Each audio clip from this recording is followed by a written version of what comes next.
বর্তমানকালে অনেকেই আমাদের কাছে আসে, এসে বলে, স্যার আমি ডাক্তার দেখিয়েছি,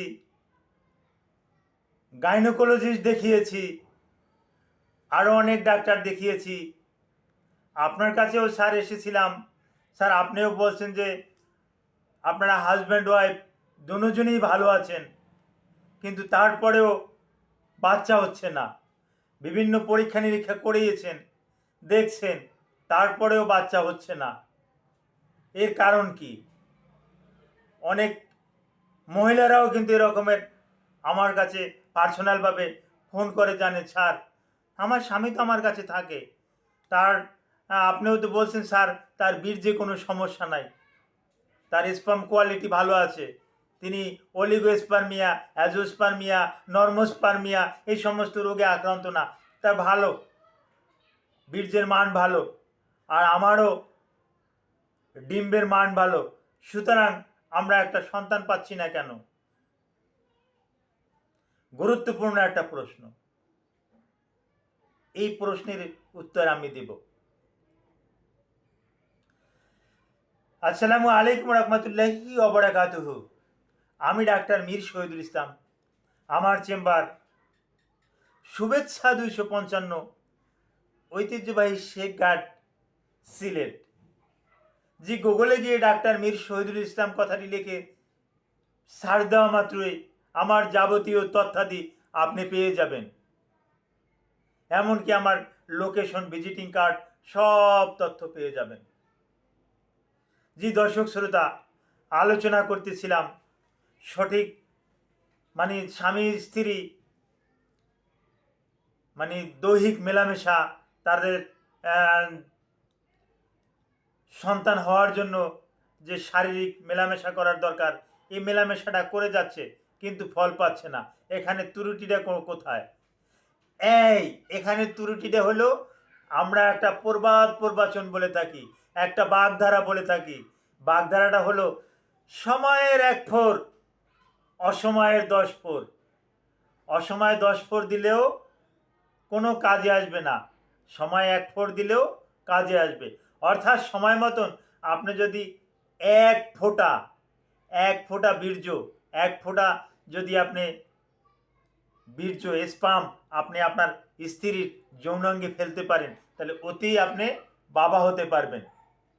কিন্তু অসময়ে যদি আপনি ওই তার যৌনাঙ্গ পুরো বীর্য দিয়ে যদি আপনি ভরেও দেন, তাহলেও কিন্তু বাচ্চা আসবে না। এখন এই সময়টা কোন সময়? আপনার যে কথাটা বলছেন, আমরা তো স্বামী স্ত্রী মেলামেশা করি স্যার, তারপরে হচ্ছে না কেন? এখন আপনারা যে স্বামী স্ত্রী মেলামেশা করেন, এইটা হলো যে সেফ পিরিয়ড। আপনাকে নিরাপদ সময় নিরাপদ সময় এই করলে, স্ত্রী সহবাস করলে, স্বামী স্ত্রী যৌন সঙ্গম করলে বাচ্চা হবে না। বাচ্চা হওয়ার জন্য আপনাকে একটা নির্দিষ্ট একটা সময় আছে, এই নির্দিষ্ট সময়ে করতে হবে।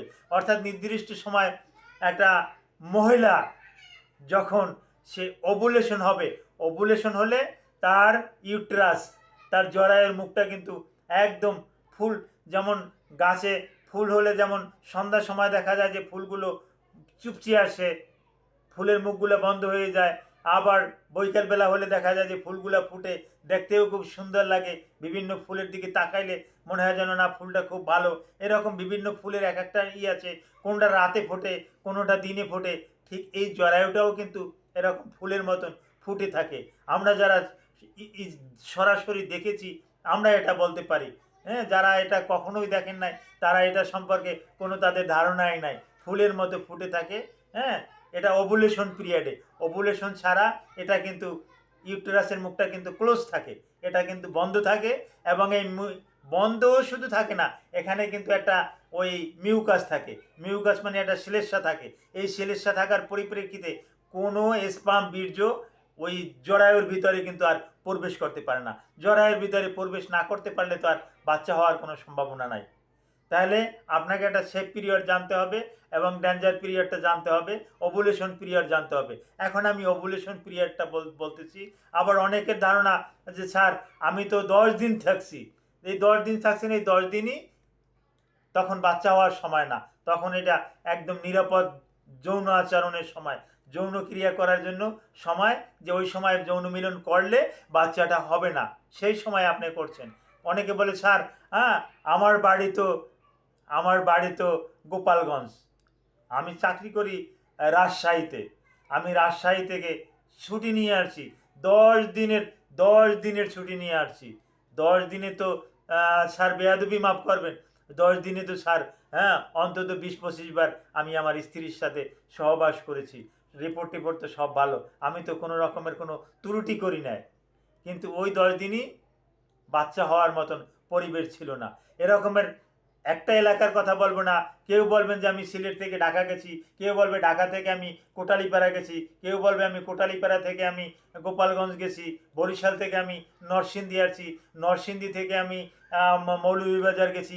এরকমের বাংলাদেশের বিভিন্ন জেলার নামই আমি বললাম, বিভিন্ন থানার নাম বললাম, এরকমের এক এক জায়গায় এক এক রকমের। কিন্তু যখন সে যাই 10 দিনের ছুটি কাটাই আসে, ওই সময় তার স্ত্রীর সাথে মেলামেশা করলে তার বাচ্চা হওয়ার চান্স একেবারেই নাই। অর্থাৎ ওভুলেশনের পর বা ওভুলেশনের আরও 10 দিন আগে সে মেলামেশা করছে, এরপর আর 2 বছরে তাদের সাথে আর সাক্ষাৎ হয় না, 2 বছরে সে ছুটি পায় না, 1 বছরে সে ছুটি পায় না, কিছু করার নাই, এরকমের হয়। যার পরিপ্রেক্ষিতে এরকমের মিস্টেক হচ্ছে, এরকমের মিসআন্ডারস্ট্যান্ডিং হচ্ছে।